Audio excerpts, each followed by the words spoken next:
श्रील जयदेव गोस्वामी कृत श्री गीत गोविंदम श्री श्री गुरु गौरांगो जयतः। प्रस्तावना।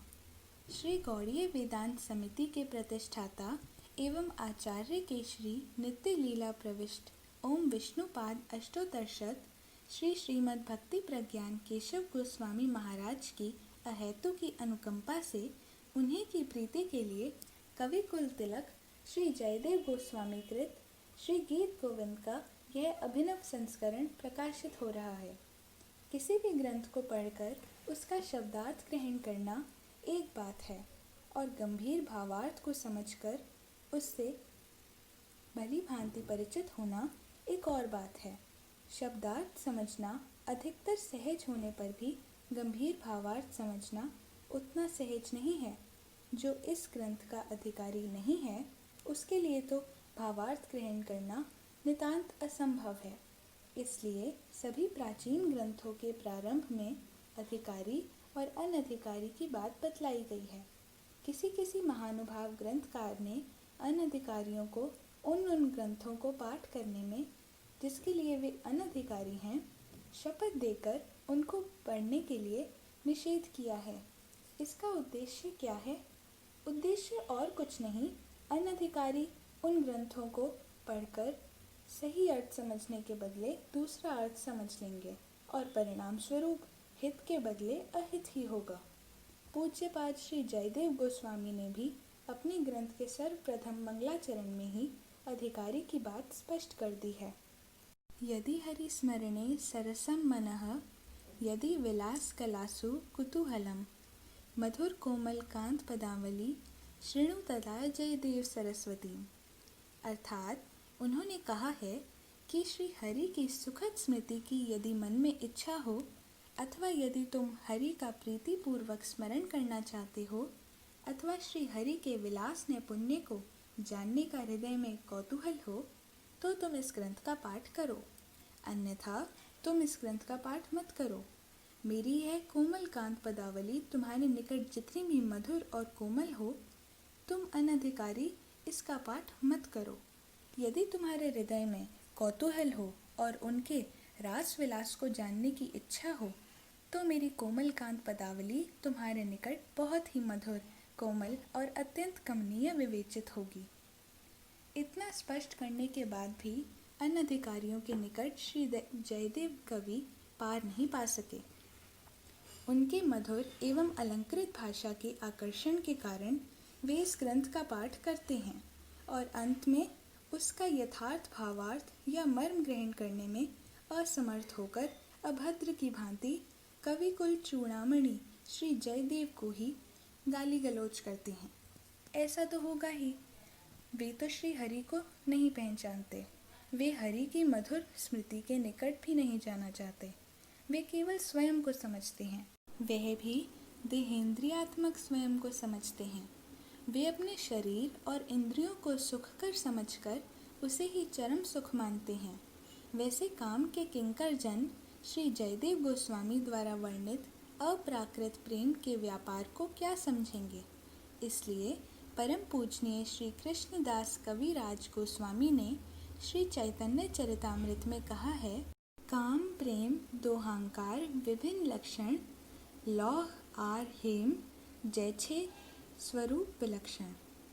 आत्मेंद्रिय प्रीति इच्छा तारे बलि काम कृष्णेंद्रिय प्रीति इच्छा धरे प्रेम नाम। कामेर तात्पर्य निज संभोग केवल कृष्ण सुख तात्पर्य प्रेम महाबल।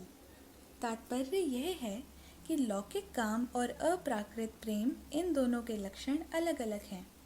लौकिक काम लोहे के समान है तथा अप्राकृत प्रेम सोने के समान है। अपनी इंद्रियों के लिए सुख कर स्पृहा को काम कहते हैं, किंतु श्री कृष्ण इंद्रिय प्रीति को विशुद्ध प्रेम कहते हैं। केवल अपना संभोग ही काम का तात्पर्य है और श्री कृष्ण को सुखी बनाना ही महाबलवान प्रेम का उद्देश्य होता है। श्रील कविराज गोस्वामी के इस गंभीर आशय को कितने लोग समझने में समर्थ हैं? विशेषकर जो अपने इंद्रिय तर्पण में ही सदा व्यस्त है, वे इसे समझ नहीं सकते हैं। इसलिए श्री राधा कृष्ण के अप्राकृत प्रेम की लीला भी उनके निकट काम वासना के खेल के अतिरिक्त कुछ भी नहीं है। यदि वे श्री राधा जी एवं उनकी सखियों के समान लोक धर्म, वेद धर्म, देह धर्म इत्यादि को सर्वथा त्याग कर किसी को प्रेम कर पाते, तो वे इन लीलाओं की तत्व कथा से एक दिन अवश्य अवगत हो पाते, क्योंकि ऐसा होने पर ही वे समझ सकते कि आत्म सुख की कामना नहीं रखकर भी निस्वार्थ प्रेम किया जा सकता है। इसी निस्वार्थ अप्राकृत प्रेम की शिक्षा देने के लिए ही वैष्णव कविगण लेखनी को धारण करते हैं। कवि केशरी श्री जयदेव ने भी यही किया है, क्योंकि स्वयं भगवान श्री कृष्ण इस निस्वार्थ अप्राकृत प्रेम के वशीभूत हो जाते हैं। वे इतने वशीभूत हो जाते हैं कि जहाँ भी वे ऐसी प्रीति की गंध पा लेते हैं, वे उनके चरणों में गिरकर देहि पद पल्लव मुदारम कहने के लिए भी प्रस्तुत रहते हैं। श्री जयदेव कवि की जीवन लीला का अनुशीलन करने पर यह देखा जाता है कि श्री जयदेव गोस्वामी अनंत कोटि ब्रह्मांड के अधीश्वर श्री ब्रजेंद्र नंदन श्याम सुंदर के मुख से कैसे ये बात कहलावें, ऐसा सोचकर वे अत्यंत अस्थिर और व्याकुल हो उठे। कितनी ही बार ऐसा लिखूं अभिलाषा करके भी यह चरण अर्थात चतुर किसी प्रकार भी लिखने में समर्थ नहीं हुए। वे श्री कृष्ण को स्वयं भगवान समझते थे। इस ऐश्वर्य भाव के कारण ही वे ऐसा नहीं लिख सके, किंतु भगवत वत्सल भगवान ने स्वयं उनका वेश धारण कर अपने हस्त से स्वर्ण अक्षरों में उस चतुर्थ चरण को देहि पद पल्लव मुदारम लिखकर पूरा कर दिया और साथ ही साथ अपने भगवत वात्सल्य की बात दुंदुभि वाद्य की भांति सर्वत्र घोषणा कर दी। कली पावना अवतार श्री चैतन्य महाप्रभु गंभीरा में बैठकर श्री स्वरूप दामोदर एवं रामानंद राय के साथ एकांत निर्जन गंभीरा में जिन कतिपय रस ग्रंथों का रसास्वादन करके आनंद में विह्वल हो जाया करते थे, श्री जयदेव गोस्वामी का श्री गीत गोविंद उन्हीं में से अन्यतम एक था। श्रील कविराज गोस्वामी के मुख से ही हम इस विषय को जानते हैं। चंडी दास विद्यापति रायेर नाटक गीति कर्णामृत श्री गीत गोविंद स्वरूप रामानंद सने महाप्रभो रात्रि दिने गाए सुने परमानंद। इसमें से कुछ गंभीर भाव हैं जिनकी हम विशेष रूप से चिंता कर सकते हैं। श्री चैतन्य महाप्रभु स्वयं भक्ति का आचरण कर भक्ति की शिक्षा देने के लिए अवतीर्ण हुए हैं।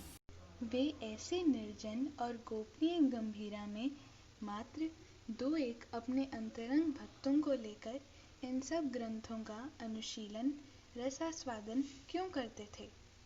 शेष आगे। राधे राधे।